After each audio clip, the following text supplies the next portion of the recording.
वाहिगुरु जी की फतेह। परम सन्मान योग सतगुरां दे हजूर जुड़मिल बैठे रब रूप गुरमुख सत्संगी जन, सतगुरु जी की बख्शिश महरामत का सदका गुरु दर ते जुड़न का सुभाग समा नसीब होया। सतगुरु जी की इलाही अमृतमयी बाणी का कीर्तन गुरु के प्यारे कीर्तनिया पासों आप जी ने सरवण कीता। सतगुरु गुरु अर्जुन देव महाराज रहमत करदे समझाउंदे ने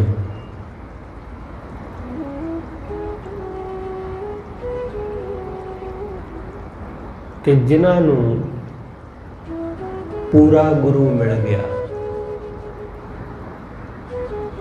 उन्होंने सब दुख रोग सोग चिंतावां सब मिट गए।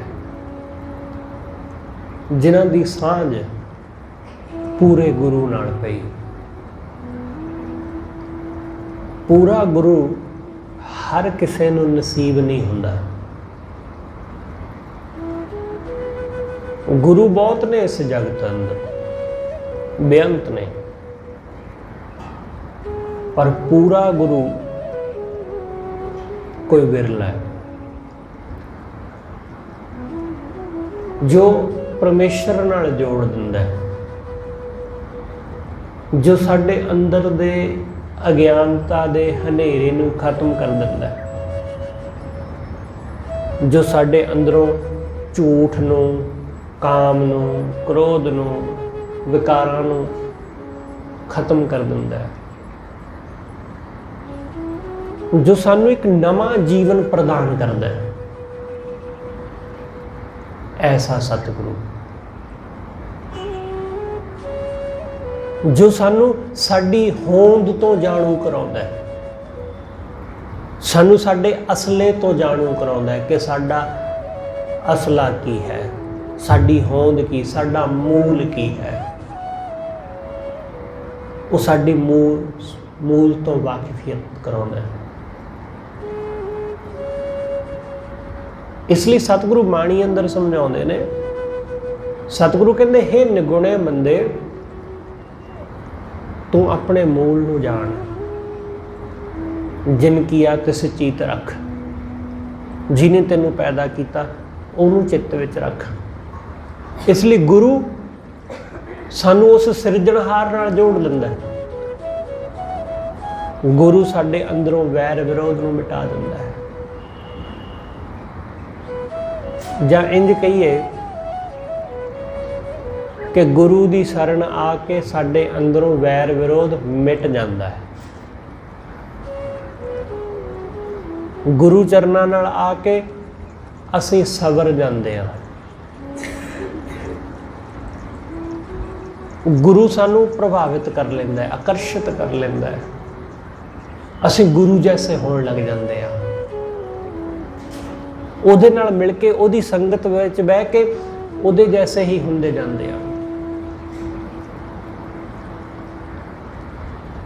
इसलिए गुरु दा रंग चढ़दा है गुरु दे नाल जुड़ के, गुरु दी संगत विच। इसे करके तो कहंदे ने कि जैसी संगत तैसी रंगत। गुरु वडभागी नसीब हुंदा है, हर बंदे नूं गुरु नहीं मिलता है। बेशक बहुत सारे लोग अपने मन विच एक किसी ना किसी नूं गुरु मन्नी बैठे हुंदे ने, उस गल नाल कोई बहुता फर्क नहीं पैंदा, क्योंकि गुरु एक तरह का चैलेंज है, गुरु चुनौती है जो सानू गुरु वालों मिलती है। गुरु सानू चुनौती दिंदा है सानू साडे जीवन नूं सवारन लई। इसलिए गुरु नाल जुड़ के साडे मन अंदर वासना, विषय विकार, लोभ मोह ये पैदा नहीं हुंदे। ये उठते नहीं, क्योंकि गुरु का एक डर, गुरु का एक अदब वो मन विच बड़ा गहरा होता। इसलिए गुरु की मौजूदगी वो साडे जीवन में सवार जाती है। गुरु की मौजूदगी सानू एक नवा जीवन दे जाती। सतगुरु कहते गुर पूरा पायो मेरे भाई, हे मेरे भाई मैं पूरा गुरु प्राप्त कर लिया, मैनू पूर्ण गुरु मिल पाया। गुर पूरा पायो मेरे भाई, रोग सोग सब दुख विनाशे। जदों गुरु मिलिया तदों मेरे मन दे सारे रोग, सारे सोग, सोग मतलब जो भी मन विच उदासी, जो भी सोग सी सब विनस गए। रोग भी खत्म हो गया, सोग भी विनस गए, सब दुख विनाशे, दुख भी सब विनस गए। सतगुरु की शरणाई, गुरु की शरण विच आया, गुरु के चरणों नाल जुड़िया। सतगुरु की कहते हैं, सतगुरु कहते प्रभ की शरण सगल भै लाथे, दुख विनसे सुख पाया। उहदी शरण विच आया दुख लथ जाते हैं, दुख मिट जाते हैं। उहदी शरण विच आया सुख प्राप्त होंदा है। गुरु की शरण विच आया, गुरु ही है जिहड़ा साडे दुखां नूं जड़ तो मिटा दिंदा है। गुरु अमरदास महाराज जी दे हजूर उन्हां दा जस सुन के, उन्हां दी महिमा सुन के भाई प्रेमा लाहौर तो आउंदा है। लाहौर दे विच भाई प्रेमे दी हालत ऐसी है कि उहदे माँ बाप चढ़ाई कर गए, गलत संगत विच पै गया, विषय विकारां विच ऐसा उलझिया कि तन दे उत्ते रोग आ गया। रोग भी बड़ा भारी रोग, पक्का रोग, उहदे तन दे उत्ते कोढ़ दा रोग पैदा हो गया। ऐसी हालत हुई कि हौली हौली वो पूरे शरीर दे उत्ते घर कर गया। कोई उहदी बात नहीं पुछदा, कोई उसनूं तरस खा के रोटी भी नहीं दिंदा। किसी दे दिल विच आ जाए तो कोई कदे कदाई उसनूं दे भी दिंदा सुक्की रोटी, नहीं तो उसनूं भुखिया ही रहना पैंदा। उसने गुरु का जस सुनिया,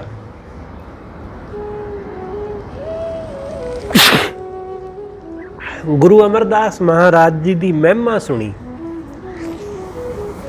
सतगुरु जी की महिमा सुनी, पर जावे किवें गोइंदवाल, क्योंकि तुर हो सकता नहीं, रिड़ रिड़ के वो तुरदा है, एक थां तो दूसरी थां रिड़ रिड़ के जांदा है। फिर उसने एक दिन पक्का फैसला कर लिया कि मैं गोइंदवाल गुरु दे दर जाना ही है। गोइंदवाल साहब दे राह पै गया। कुछ दिनां दे विच वो गोइंदवाल पहुंचा। उसनूं लग्या कि जिस दिन मैं पहुंच जावांगा गुरु तो उस दिन मेरे ते रहमत कर देगा। कई बारी सानू भी ऐसा लगता है कि मैं गुरु दे दर आ गया, हुण तां किरपा हो ही गई। भरोसा ऐसा होना चाहिए, किरपा उस वेले होवेगी या नहीं ये गुरु की मर्जी है।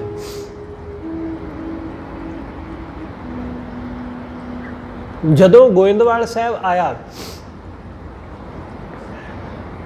गुरु साहब दे दर्शन करने चाहे तो सिखां ने अंदर ना जान दिता। सेवादारां ने उन्होंने कहा भाई तेरे तन नूं है रोग ते तू अंदर नहीं जा सकता। हाँ जे गुरु तेनू बुलावे तो फिर तू अंदर जा सकता। गुरु की इजाजत तो बिना तेनों अंदर नहीं जान देना। तो गुरु जदों बुलाएगा, ये गुरु की मौज, गुरु साहब नूं दस देवांगे कि बाहर एक आदमी आया। सिखां ने जाके गुरु साहब नूं दस्सिया, पर गुरु साहब ने उन्होंने रुकण, अंदर आउण जां ना आउण दा कोई जवाब ना दिता। प्रेमा बड़ा हैरान होया कि मैं इन्नी दूरों चल के आया, पर गुरु ने मेरे वाल वेख्या भी नहीं, मैनू मिलना भी नहीं चाहा। बड़ा निराश होया। फिर गुरु दे दर ही बह गया। गुरु की बाणी का कीर्तन सुनदा, शब्द सुनदा, संगतां दे कोलों बचन सुनदा,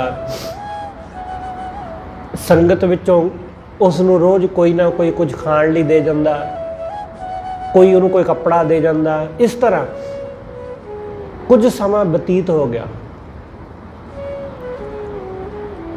जिमें जिमें वो शब्द सुनदा, जिमें जिमें वो सिखां नूं गुरु दे दर आउंदिआं देखदा, संगतां दा उत्साह देखदा, उहदे मन अंदर भी गुरु दे प्रति प्रेम पैदा हो गया।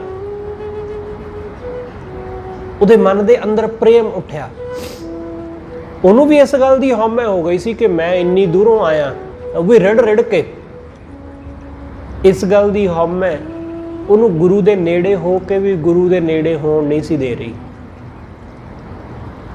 गुरु दे दर आके भी वो गुरु नूं मिल ना सकिया।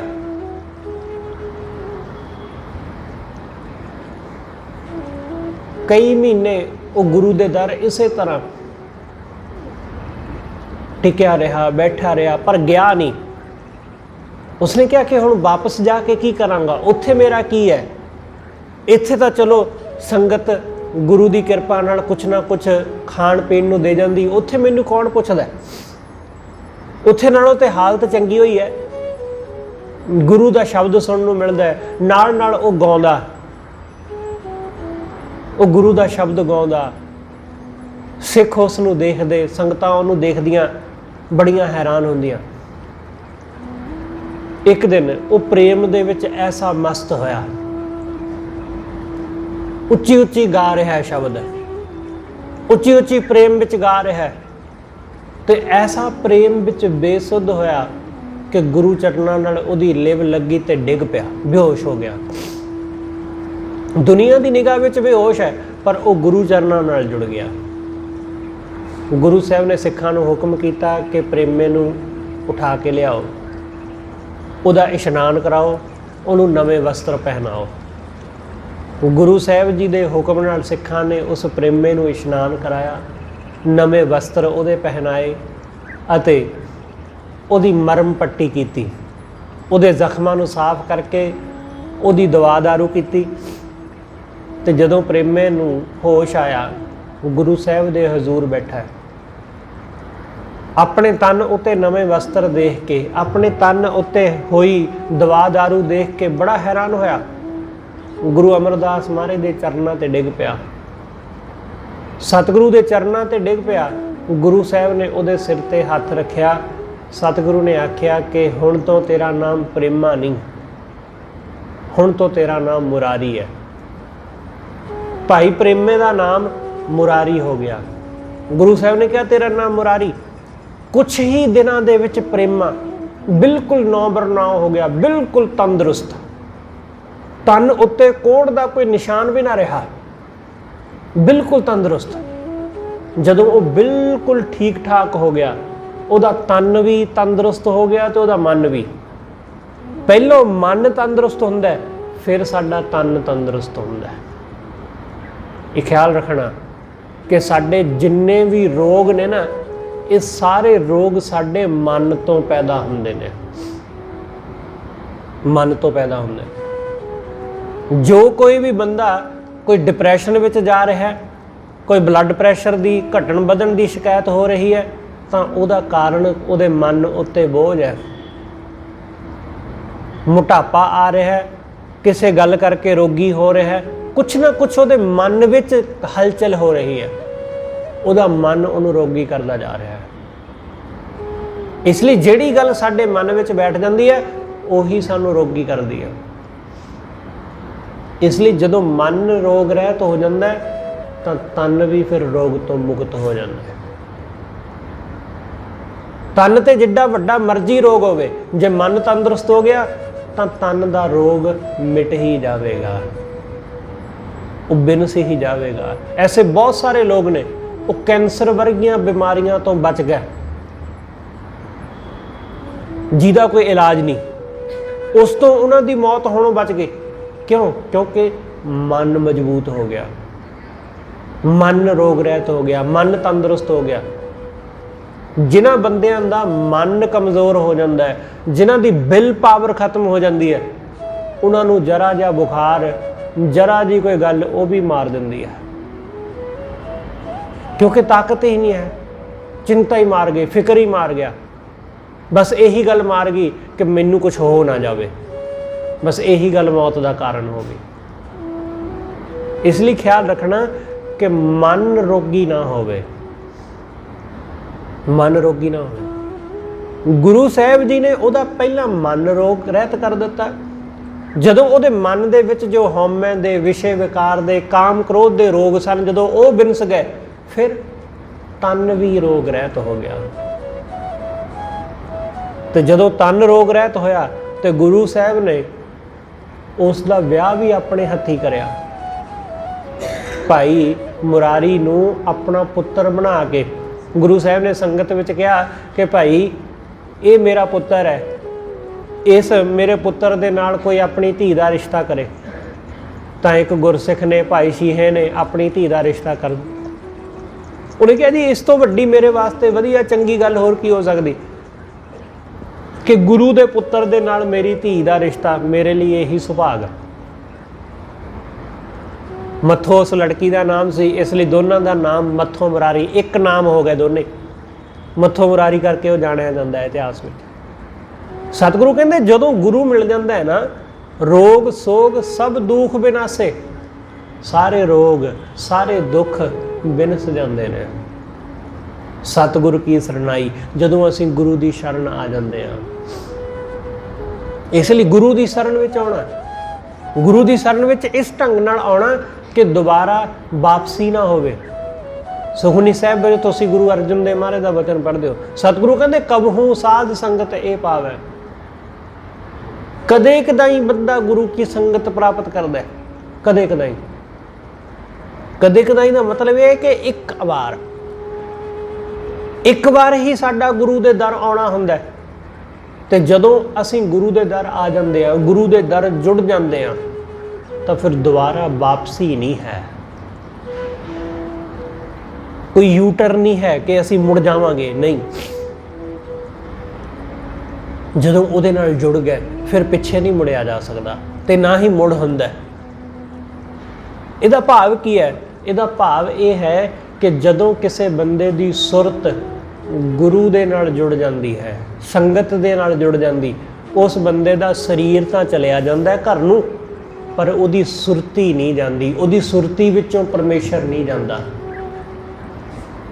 उहदी सुरती विचों वाहिगुरू का नाम नहीं जाता। इसलिए सतगुरु कहते उस स्थान ते बाहर ना जावे, वो दोबारा फिर उस स्थान तो जाता ही नहीं। इसलिए तुसीं इत्थे बैठ के इत्थों वापस घर नूं चले गए, पर मन इत्थे रह गया गुरु दे दर, सुरत गुरु दे दर रह गई, चित्त गुरु दे दर रह गया, बुद्धि गुरु दे दर रह गई। हुण जिथे मर्जी चले जाओ, चाहे चंगे बंदे कोल बह जाओ, चाहे मंदे बंदे कोल बैठ जाओ, चाहे गलत बंदियां दी संगत होवे, चाहे सही बंदियां दी, कोई फर्क नहीं पैंदा इस गल नाल, क्योंकि सुरत गुरु विच जुड़ गई। इसलिए दोबारा फिर इत्थों वापसी नहीं हुंदी, सही चला गया वापस। सतगुरु कहंदे ऐसे इस ढंग नाल गुरु की शरण आना,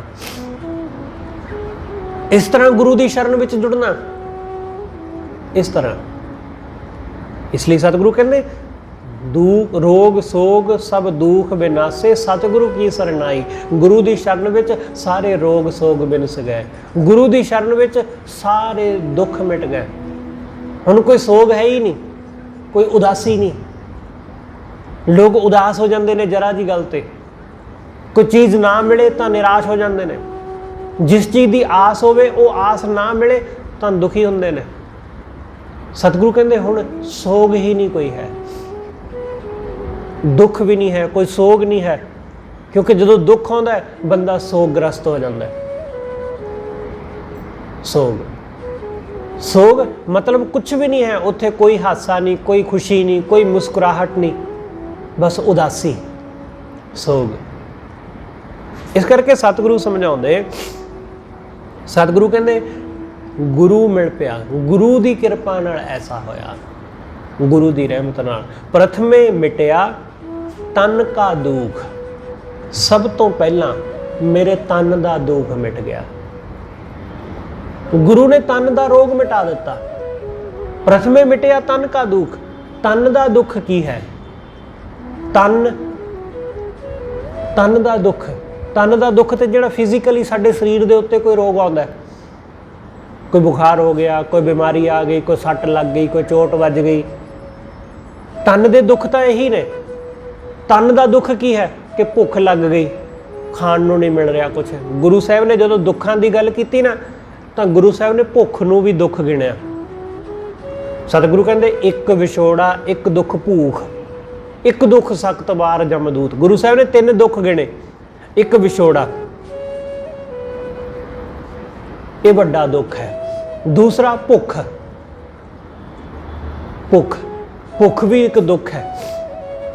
ਜਿਨ੍ਹਾਂ ਨੂੰ ਕੁਝ ਖਾਣ ਨੂੰ ਨਹੀਂ ਮਿਲਦਾ, ਭੁੱਖਿਆਂ ਰਹਿਣਾ ਪੈਂਦਾ, ਉਹਨਾਂ ਦਾ ਦੁੱਖ ਉਹੀ ਜਾਣਦੇ ਨੇ, ਉਹ ਅਸੀਂ ਨਹੀਂ ਕਦੇ ਸਮਝ ਸਕਾਂਗੇ, ਕਿਉਂਕਿ ਭੁੱਖਾ ਆਦਮੀ ਹੀ ਜਾਣਦਾ। ਤੀਸਰਾ ਦੁੱਖ ਸਤਿਗੁਰੂ ਨੇ ਕਿਹਾ ਮੌਤ। ਆ 3 ਦੁੱਖ ਗੁਰੂ ਸਾਹਿਬ ਨੇ ਗਿਣੇ ਨੇ। ਇੱਕ ਦੁੱਖ ਵਿਛੋੜਾ, ਇੱਕ ਦੁੱਖ ਭੂਖ, ਇੱਕ ਦੁੱਖ ਸਖਤ ਵਾਰ ਜਮਦੂਤ, ਕਿ ਜੰਮ ਦਾ ਵਾਰ, ਜੰਮ ਜਦੋਂ ਬੰਦੇ ਨੂੰ ਲੈ ਜਾਂਦਾ, ਮੌਤ ਹੋ ਜਾਂਦੀ ਹੈ, ਤੇ ਉਹ ਦੁੱਖ। ਸਤਿਗੁਰੂ ਸਮਝਾਉਂਦੇ ਕਿ ਇਹ ਤਨ ਦੇ ਉੱਤੇ ਉਪਜਿਆ ਰੋਗ, ਤਨ ਦੇ ਉੱਪਰ ਉਪਜਿਆ ਦੁੱਖ, ਚਾਹੇ ਉਹ ਪੇਟ ਦੀ ਭੁੱਖ ਦਾ ਹੋਵੇ, ਚਾਹੇ ਉਹ ਕਿਸੇ ਸੱਟ ਚੋਟ ਦਾ ਹੋਵੇ, ਕਿਸੇ ਬਿਮਾਰੀ ਦਾ ਹੋਵੇ, ਇਹ ਤਨ ਦੇ ਉੱਪਰ ਉੱਠਿਆ ਰੋਗ। ਤਨ ਦੇ ਉੱਤੇ ਬਹੁਤ ਸਾਰੇ ਰੋਗ ਉੱਠ ਖੜਾਉਂਦੇ ਨੇ।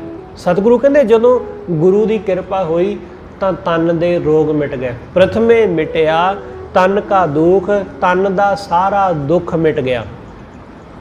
ਮਨ ਸਗਲ ਕੋ ਹੋਆ ਸੁਖ, ਮਨ ਸੁਖੀ ਹੋ ਗਿਆ, ਮਨ ਸੁਖੀ ਹੋ ਗਿਆ। ਸ਼ਾਇਦ ਇਹੀ ਇੱਕ ਕਾਰਨ ਸੀ ਕਿ ਗੁਰੂ ਸਾਹਿਬ ਨੇ ਜੋ ਪੇਟ ਦੀ ਭੁੱਖ ਦਾ ਦੁੱਖ ਸੀ ਨਾ, ਸਭ ਤੋਂ ਪਹਿਲਾਂ ਇਹਨੂੰ ਖਤਮ ਕਰਨਾ ਚਾਹਿਆ। ਕਿ ਗੁਰੂ ਦੇ ਦਰ ਆਉਣ ਤੋਂ ਪਹਿਲਾਂ ਪੰਗਤ ਵਿੱਚ ਬੈਠ ਕੇ ਲੰਗਰ ਛਕੇ। ਸਤਿਗੁਰੂ ਕਹਿੰਦੇ ਪ੍ਰਥਮੇ ਪੰਗਤ ਪਾਛੇ ਸੰਗਤ, ਕਿ ਪਹਿਲਾਂ ਪੰਗਤ ਵਿੱਚ ਬੈਠੇ, ਜਦੋਂ ਪੇਟ ਭਰਿਆ ਹੋਵੇਗਾ ਨਾ, ਤਦੋਂ ਉਹਦਾ ਮਨ ਹੋਰ ਪਾਸੇ ਦੌੜੇਗਾ ਨਹੀਂ। ਮਨ ਨੂੰ ਇਹ ਫਿਕਰ ਨਹੀਂ ਲੱਗੇਗੀ ਕਿ ਲੰਗਰ ਦੇ ਵਕਤ ਜਾਣਾ ਹੈ, ਮਨ ਨੂੰ ਇਹ ਫਿਕਰ ਨਹੀਂ ਲੱਗੇਗੀ ਕਿ ਖਾਣ ਦੀ ਜ਼ਰੂਰਤ ਹੈ, ਭੁੱਖ ਦੀ ਜ਼ਰੂਰਤ ਹੈ, ਪੇਟ ਨੂੰ ਕੁਛ ਚਾਹੀਦਾ ਹੈ। ਮਨ ਫਿਰ ਇਸ ਪਾਸੇ ਨਹੀਂ ਉਲਝਦਾ। ਇਸ ਲਈ ਤਨ ਦਾ ਰੋਗ ਮਿਟ ਗਿਆ ਤਾਂ ਮਨ ਸ਼ਾਂਤ ਹੋ ਗਿਆ, ਮਨ ਟਿਕ ਗਿਆ। ਤੁਸੀਂ ਇਹ ਭਲੀ ਭਾਂਤ ਜਾਣਦੇ ਹੋ ਕਿ ਜਦੋਂ ਸਾਡੇ ਸਰੀਰ ਦੇ ਵਿੱਚ ਕੋਈ ਤਕਲੀਫ ਹੁੰਦੀ ਹੈ ਤਾਂ ਉਦੋਂ ਨਾ ਤਾਂ ਸਿਮਰਨ ਕਰ ਸਕਦੇ ਹੋ, ਨਾ ਤੁਸੀਂ ਬਹਿ ਕੇ ਬਾਣੀ ਪੜ੍ਹ ਸਕਦੇ ਹੋ। ਕਿ ਜਦੋਂ ਸਰੀਰ ਵਿੱਚ ਪੀੜ ਹੀ ਹੋਈ ਜਾਂਦੀ ਹੈ, ਸਰੀਰ ਪੀੜਗ੍ਰਸਤ ਹੋ ਗਿਆ, ਲੱਕ ਦੁਖੀ ਜਾਂਦਾ ਹੈ, ਬੈਠ ਹੀ ਨਹੀਂ ਹੁੰਦਾ, ਫਿਰ ਬੰਦਾ ਕਹਿੰਦਾ ਕਿ ਛੱਡੋ, ਪਾਠ ਕੀ ਕਰਨਾ, ਮਨ ਤੇ ਲੱਗਦਾ ਹੀ ਨਹੀਂ, ਕਿਉਂਕਿ ਤਨ ਹੀ ਨਹੀਂ ਟਿਕਦਾ ਹੈ। ਇਸ ਲਈ ਜਦੋਂ ਤਨ ਦਾ ਰੋਗ ਮਿਟ ਗਿਆ, ਸਤਿਗੁਰੂ ਕਹਿੰਦੇ ਮਨ ਵੀ ਫਿਰ ਟਿਕ ਗਿਆ, ਮਨ ਵੀ ਫਿਰ ਸ਼ਾਂਤ ਹੋਇਆ। ਮਨ ਸਗਲ ਕੋ ਹੋਆ ਸੁਖ, ਮਨ ਨੂੰ ਸੁਖ ਹੋ ਗਿਆ, ਮਨ ਸ਼ਾਂਤ ਹੋ ਗਿਆ। ਕਰ ਕਿਰਪਾ ਗੁਰ ਦੀਨੋ ਨਾਉ, ਜਦੋਂ ਮਨ ਸ਼ਾਂਤ ਹੋ ਗਿਆ, ਗੁਰੂ ਨੇ ਕਿਰਪਾ ਕਰਕੇ ਵਾਹਿਗੁਰੂ ਦਾ ਨਾਮ ਬਖਸ਼ਿਆ। ਇਸ ਲਈ ਇਹ ਖਿਆਲ ਰੱਖਣਾ, ਤੁਸੀਂ ਸਿਰਫ ਮਨ ਨੂੰ ਸ਼ਾਂਤ ਕਰੋ, ਮਨ ਨੂੰ ਸਿਰਫ ਟਿਕਾਓ ਗੁਰੂ ਦੇ ਦਰ, ਮਨ ਨੂੰ ਸਿਰਫ ਜੋੜੋ ਗੁਰੂ ਨਾਲ, ਬਾਕੀ ਉਸ ਦੀ ਰਹਿਮਤ ਹੋ ਹੀ ਜਾਣੀ ਹੈ। ਉਹ ਆਪਣੇ ਨਾਮ ਦੀ ਦਾਤ ਬਖਸ਼ ਹੀ ਦੇਵੇਗਾ। ਬਸ ਗੱਲ ਇਹ ਹੈ ਕਿ ਅਸੀਂ ਟਿਕਦੇ ਨਹੀਂ, ਸਾਨੂੰ ਸਥਿਰਤਾ ਨਹੀਂ ਆਉਂਦੀ, ਸਾਡਾ ਮਨ ਦੌੜ ਭੱਜ ਵਿੱਚ ਜਾਰੀ ਹੈ, ਨਿਰੰਤਰ ਹੈ, ਕਿਉਂਕਿ ਭਰੋਸਾ ਨਹੀਂ। ਜਦੋਂ ਭਰੋਸਾ ਨਾ ਹੋਵੇ ਉਦੋਂ ਮਨ ਦੌੜ ਭੱਜ ਕਰਦਾ ਹੀ ਕਰਦਾ। ਜਦੋਂ ਯਕੀਨ ਨਾ ਹੋਵੇ ਤਾਂ ਉਦੋਂ ਮਨ ਇੱਧਰ ਉੱਧਰ ਕਰੇਗਾ ਕਿ ਚਲੋ ਇੱਥੋਂ ਨਹੀਂ ਮਿਲੇਗਾ, ਫਿਰ ਦੂਸਰੀ ਥਾਂ ਪਤਾ ਕਰ ਲੈਂਦੇ ਹਾਂ, ਉੱਥੋਂ ਵੀ ਨਾ ਮਿਲਿਆ ਤਾਂ ਫਲਾਣੀ ਥਾਂ ਦੇਖ ਲਵਾਂਗੇ, ਉੱਥੋਂ ਵੀ ਨਾ ਮਿਲਿਆ ਤਾਂ ਫਲਾਣੇ ਰਿਸ਼ਤੇਦਾਰ ਕੋਲ ਚਲੇ ਜਾਵਾਂਗੇ। ਜਦੋਂ ਮਨ ਵਿੱਚ ਇਸ ਤਰ੍ਹਾਂ ਦੀਆਂ ਬਹੁਤ ਸਾਰੀਆਂ ਆਪਸ਼ਨ ਹੋਣ, ਬਹੁਤ ਸਾਰੇ ਵਿਕਲਪ ਹੋਣ, ਤਾਂ ਫਿਰ ਭਰੋਸਾ ਨਹੀਂ ਵੱਜਦਾ ਕਿ ਕੋਈ ਨਹੀਂ, ਇੱਥੋਂ ਨਹੀਂ ਤਾਂ ਦੂਸਰੇ ਥਾਂ। ਸਤਿਗੁਰੂ ਕਹਿੰਦੇ ਜਦੋਂ ਮਨ ਨੂੰ ਕੋਈ ਹੋਰ ਦਿਸਦਾ ਹੀ ਨਹੀਂ ਕਿ ਇਸ ਥਾਂ ਤੋਂ ਬਿਨਾਂ, ਗੁਰੂ ਤੋਂ ਬਿਨਾਂ ਹੋਰ ਕੁਝ ਹੈ ਹੀ ਨਹੀਂ, ਤਾਂ ਉਹਦੀ ਰਹਿਮਤ ਹੁੰਦੀ ਹੈ, ਤਾਂ ਉਹ ਬਖਸ਼ਿਸ਼ ਕਰਕੇ ਆਪਣੇ ਨਾਮ ਦੀ ਦਾਤ ਬਖਸ਼ਦਾ ਹੈ। ਕਰ ਕਿਰਪਾ ਗੁਰ ਦੀਨੋ ਨਾਉ, ਬਲ ਬਲ ਤਿਸ ਸਤਿਗੁਰ ਕੋ ਜਾਉ। ਮੈਂ ਉਸ ਸਤਿਗੁਰੂ ਤੋਂ ਬਲਿਹਾਰ ਜਾਂਦਾ ਵਾਂ, ਮੈਂ ਗੁਰੂ ਤੋਂ ਸਦਕੇ ਜਾਂਦਾ ਵਾਂ। ਗੁਰੂ ਨੇ ਕਿਰਪਾ ਕਰਕੇ ਮੈਨੂੰ ਵਾਹਿਗੁਰੂ ਦਾ ਨਾਮ ਬਖਸ਼ ਦਿੱਤਾ, ਗੁਰੂ ਨੇ ਰਹਿਮਤ ਕਰਕੇ ਮੈਨੂੰ ਪਰਮੇਸ਼ਰ ਦਾ ਨਾਮ ਬਖਸ਼ ਦਿੱਤਾ, ਇਸ ਲਈ ਮੈਂ ਗੁਰੂ ਤੋਂ ਬਲਿਹਾਰ ਜਾਂਦਾ ਵਾਂ। ਗੁਰ ਪੂਰਾ ਪਾਇਓ ਮੇਰੇ ਭਾਈ, ਹੇ ਮੇਰੇ ਭਾਈ ਮੈਨੂੰ ਪੂਰਾ ਗੁਰੂ ਮਿਲ ਪਿਆ। ਰੋਗ ਸੋਗ ਸਭ ਦੁੱਖ ਵਿਨਾਸੇ, ਸਤਿਗੁਰੂ ਕੀ ਸਰਨਾਈ। ਸਾਰੇ ਰੋਗ, ਸਾਰੇ ਸੋਗ, ਸਾਰੇ ਦੁੱਖ ਬਿਨਸ ਗਏ ਜਦੋਂ ਮੈਂ ਗੁਰੂ ਦੀ ਸ਼ਰਨ ਆਇਆ, ਜਦੋਂ ਮੈਂ ਗੁਰੂ ਦੇ ਚਰਨਾਂ ਨਾਲ ਜੁੜਿਆ। ਰਹਾਉ ਗੁਰ ਕੇ ਚਰਨ ਹਿਰਦੈ ਵਸਾਏ। ਸਤਿਗੁਰੂ ਕਹਿੰਦੇ ਗੁਰੂ ਦੇ ਚਰਨਾਂ ਨੂੰ ਆਪਣੇ ਹਿਰਦੇ ਵਿੱਚ ਵਸਾ, ਗੁਰੂ ਦੇ ਚਰਨਾਂ ਨੂੰ ਆਪਣੇ ਹਿਰਦੇ ਵਿੱਚ ਵਸਾ। ਜਦੋਂ ਗੁਰੂ ਦੇ ਚਰਨ ਸਾਡੇ ਹਿਰਦੇ ਵਿੱਚ ਵਸਦੇ ਨੇ ਤਦੋਂ ਗੱਲ ਬਣਦੀ ਹੈ। ਗੁਰੂ ਦੇ ਸ਼ਬਦ, ਗੁਰੂ ਦੇ ਚਰਨਾਂ ਨੂੰ ਆਪਣੇ ਹਿਰਦੇ ਵਿੱਚ ਵਸਾਉਣ ਦਾ ਮਤਲਬ ਇਹੀ ਹੈ ਕਿ ਗੁਰੂ ਦੇ ਸ਼ਬਦ ਨੂੰ ਆਪਣੇ ਅੰਦਰ ਧਾਰਨ ਕਰ ਲੈਣਾ, ਕਿ ਗੁਰੂ ਦੇ ਸ਼ਬਦ ਤੋਂ ਬਿਨਾਂ ਸਾਡੇ ਮਨ ਵਿੱਚ ਹੋਰ ਕੁਝ ਹੋਵੇ ਹੀ ਨਾ। ਹਿਰਦੇ ਵਿੱਚ ਸਿਰਫ ਗੁਰੂ ਦਾ ਸ਼ਬਦ, ਸਿਰਫ ਗੁਰੂ ਦੀ ਬਾਣੀ, ਸਿਰਫ ਗੁਰੂ। ਤੁਸੀਂ ਅੱਖਾਂ ਖੋਲ੍ਹੋ ਤਾਂ ਉਹ ਨਜ਼ਰ ਆਵੇ, ਅੱਖਾਂ ਬੰਦ ਕਰੋ ਤਾਂ ਵੀ ਉਹੀ ਨਜ਼ਰ ਆਵੇ। ਤੁਸੀਂ ਚੁੱਪ ਕਰੋ ਤਾਂ ਵੀ ਤੁਹਾਡਾ ਮਨ ਉਹਦੇ ਸ਼ਬਦ ਨੂੰ ਬੋਲਦਾ ਰਹੇ, ਤੁਸੀਂ ਬੋਲੋ ਤਾਂ ਤੁਹਾਡੀ ਰਸਨਾ ਉਹਦਾ ਹੀ ਸ਼ਬਦ ਗਾਵੇ। ਇਸ ਲਈ ਸਤਿਗੁਰੂ ਕਹਿੰਦੇ ਗੁਰੂ ਦੇ ਚਰਨ ਨੂੰ ਇਸ ਤਰ੍ਹਾਂ ਆਪਣੇ ਹਿਰਦੇ ਵਿੱਚ ਵਸਾ। ਗੁਰ ਕੇ ਚਰਨ ਹਿਰਦੈ ਵਸਾਏ, ਮਨ ਚਿੰਤਤ ਸਗਲੇ ਫਲ ਪਾਏ। ਜਦੋਂ ਮਨ ਉਸ ਪਰਮਾਤਮਾ ਦਾ ਚਿੰਤਨ ਕਰਨ ਲੱਗ ਜਾਂਦਾ ਹੈ ਤਦੋਂ ਸਾਰੇ ਫਲ ਮਿਲ ਜਾਂਦੇ ਨੇ, ਤਦੋਂ ਸਭ ਫਲ ਪ੍ਰਾਪਤ ਹੋ ਜਾਂਦੇ ਨੇ, ਜੋ ਵੀ ਚਾਹਤ ਹੁੰਦੀ ਸਭ ਮਿਲ ਜਾਂਦੀ। ਸਾਡਾ ਮਨ ਉਹਦਾ ਚਿੰਤਨ ਕਰਦਾ ਨਹੀਂ, ਪਰ ਮਨ ਚਿੰਤਾਵਾਂ ਬਹੁਤ ਕਰਦਾ ਹੈ, ਫਿਕਰਾਂ ਬਹੁਤ ਕਰਦਾ ਹੈ। ਫਿਕਰਾਂ ਕਰਨ ਨਾਲ, ਚਿੰਤਾਵਾਂ ਕਰਨ ਨਾਲ ਕੀ ਕਦੇ ਕੁਝ ਹਾਸਲ ਹੋਇਆ? ਕਦੇ ਕਿਸੇ ਨੂੰ ਕੁਝ ਹਾਸਲ ਨਹੀਂ ਹੋਇਆ। ਪਰ ਜਿਹੜੇ ਉਸ ਪਰਮਾਤਮਾ ਦੀ ਸਿਫਤ ਸਲਾਹ ਕਰਦੇ ਨੇ, ਉਹਦਾ ਚਿੰਤਨ ਕਰਦੇ ਨੇ, ਉਹਨਾਂ ਨੂੰ ਸਭ ਕੁਝ ਮਿਲ ਜਾਂਦਾ ਹੈ। ਸਤਿਗੁਰੂ ਕਹਿੰਦੇ ਉਹਦੇ ਸਿਮਰਨ ਰਾਹੀਂ ਸਭ ਕੁਝ ਹਾਸਲ ਹੋ ਜਾਂਦਾ ਹੈ, ਪਰ ਚਿੰਤਾ ਰਾਹੀਂ ਕਦੇ ਕਿਸੇ ਨੂੰ ਕੁਝ ਮਿਲਿਆ ਐਸਾ ਅੱਜ ਤੱਕ ਸੁਣਨ ਪੜ੍ਹਨ ਵਿੱਚ ਨਹੀਂ ਆਇਆ। ਚਿੰਤਾ ਨਾਲ ਕਦੇ ਨਹੀਂ ਕੁਝ ਮਿਲਿਆ। ਤੁਹਾਨੂੰ ਇਸ ਗੱਲ ਦਾ ਭਲੀ ਭਾਂਤ ਪਤਾ ਹੈ, ਕਿਸੇ ਬੰਦੇ ਦੇ ਤਨ ਉੱਤੇ ਰੋਗ ਲੱਗ ਗਿਆ, ਹੁਣ ਉਹ ਬੰਦੇ ਨੂੰ ਕੀ ਕਰਨਾ ਚਾਹੀਦਾ? ਤੁਸੀਂ ਕਹੋਗੇ ਕਿ ਉਹਨੂੰ ਦਵਾਈ ਲੈਣੀ ਚਾਹੀਦੀ ਹੈ, ਪਰ ਬਹੁਤੀ ਵਾਰ ਲੋਕ ਦਵਾ ਲੈਣ ਦੀ ਬਜਾਏ ਸਟ੍ਰੈਸ ਲੈਂਦੇ ਨੇ, ਚਿੰਤਾ ਲੈਂਦੇ ਨੇ ਕਿ ਤਨ ਤੇ ਰੋਗ ਆ ਗਿਆ, ਦੁਖੀ ਹੋ ਜਾਂਦੇ ਨੇ, ਸੋਚੀ ਜਾਂਦੇ ਨੇ ਉਸ ਨੂੰ, ਉਹਦਾ ਹੱਲ ਨਹੀਂ ਕਰਨ ਦੀ ਕੋਸ਼ਿਸ਼ ਕਰਦੇ। ਉਸ ਬਿਮਾਰੀ ਦਾ, ਉਸ ਰੋਗ ਦਾ ਉਪਚਾਰ ਕਰਨ ਦਾ ਕੋਈ ਯਤਨ ਨਹੀਂ ਕਰਦੇ, ਬਸ ਸੋਚਣ ਲੱਗ ਜਾਂਦੇ ਨੇ ਕਿ ਕਿਤੇ ਕੁਝ ਹੋ ਨਾ ਜਾਵੇ, ਕਿਤੇ ਵਿਗੜ ਨਾ ਜਾਵੇ ਕਹਾਣੀ, ਕਿਤੇ ਮੌਤ ਨਾ ਆ ਜਾਏ। ਇਹੋ ਜਿਹਾ ਬੰਦਾ ਜਿਹੜਾ ਚਿੰਤਾ ਵਿੱਚ ਡੁੱਬਿਆ ਰਹਿੰਦਾ, ਉਸ ਨੂੰ ਕਦੇ ਕੁਝ ਹਾਸਲ ਨਹੀਂ ਹੁੰਦਾ, ਉਹਨੂੰ ਕਦੇ ਸੁੱਖ ਨਹੀਂ ਮਿਲਦਾ ਹੈ। ਇਸ ਲਈ ਸਤਿਗੁਰੂ ਕਹਿੰਦੇ ਨੇ, ਸਤਿਗੁਰੂ ਕਹਿੰਦੇ ਚਿੰਤਾ ਨਹੀਂ ਕਰਨੀ, ਚਿੰਤਨ ਕਰਨਾ ਹੈ ਪਰਮਾਤਮਾ ਦਾ। ਸਾਡੇ ਮਨ ਵਿੱਚ ਚਿੰਤਨ ਚੱਲਦਾ ਰਹਿੰਦਾ ਹੈ ਵਾਸਨਾਵਾਂ ਦਾ, ਸਾਡੇ ਮਨ ਵਿੱਚ ਚਿੰਤਨ ਚੱਲਦਾ ਰਹਿੰਦਾ ਹੈ ਕਿ ਕਾਸ਼ ਇੰਨੇ ਪੈਸੇ ਮਿਲ ਜਾਣ, ਲੋਟਰੀ ਨਿਕਲ ਆਏ, ਫਲਾਣੀ ਚੀਜ਼ ਮਿਲ ਜਾਏ, ਕੈਨੇਡਾ ਚਲਿਆ ਜਾਵਾਂ, ਉੱਥੇ ਘਰ ਮਿਲ ਜਾਵੇ, ਉੱਥੇ ਜਾ ਕੇ ਕੰਮ ਧੰਦਾ ਕਰਨ ਲੱਗ ਜਾਵਾਂ। ਮਨ ਵਿੱਚ ਇਹ ਚਿੰਤਨ ਚੱਲਦਾ ਹੈ। मन ਵਿੱਚ ਇਹ ਕੁਛ ਚੱਲਦਾ ਹੈ।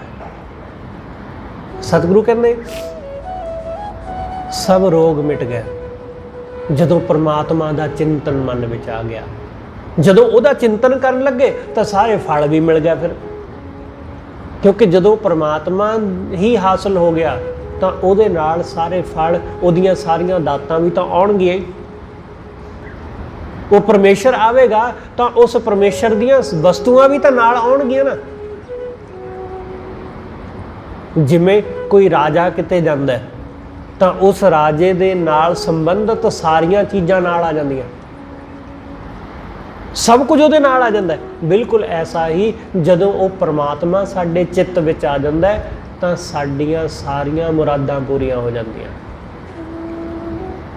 ਉਹਦੇ ਨਾਲ ਹੀ ਸਭ ਕੁਝ ਆ ਜਾਂਦਾ। ਇਸ ਲਈ ਸਤਿਗੁਰੂ ਕਹਿੰਦੇ ਮਨ ਚਿੰਤਤ ਸਗਲੇ ਫਲ ਪਾਏ, ਅਗਨ ਬੁਝੀ ਸਭ ਹੋਈ ਸ਼ਾਂਤ। ਮਨ ਦੇ ਵਿੱਚ ਜੋ ਮਾਇਆ ਦੀ ਅਗਨ ਸੀ ਉਹ ਮਿਟ ਗਈ, ਤ੍ਰਿਸ਼ਨਾ ਜਿਹੜੀ ਲੱਗੀ ਸੀ ਨਾ ਮਨ ਨੂੰ ਉਹ ਮਿਟ ਗਈ, ਮਨ ਦੀ ਤ੍ਰਿਸ਼ਨਾ ਮਿਟ ਗਈ, ਅਗਨ ਬੁਝ ਗਈ, ਅੱਗ ਲੱਗੀ ਸੀ ਮਨ ਨੂੰ।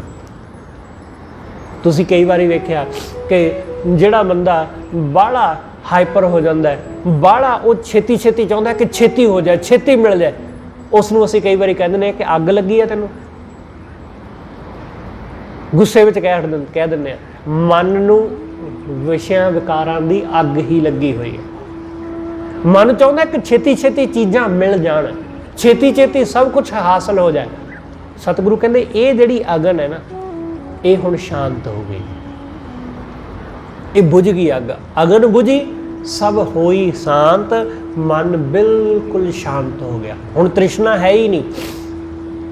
ਕਰ ਕਿਰਪਾ ਗੁਰ ਦੀਨੀ ਦਾਤ, ਗੁਰੂ ਨੇ ਕਿਰਪਾ ਕਰਕੇ ਵਾਹਿਗੁਰੂ ਦੇ ਨਾਮ ਦੀ ਦਾਤ ਬਖਸ਼ ਦਿੱਤੀ, ਪਰਮੇਸ਼ਰ ਦੇ ਨਾਮ ਦੀ ਦਾਤ ਬਖਸ਼ ਦਿੱਤੀ ਗੁਰੂ ਨੇ ਰਹਿਮਤ ਕਰਕੇ।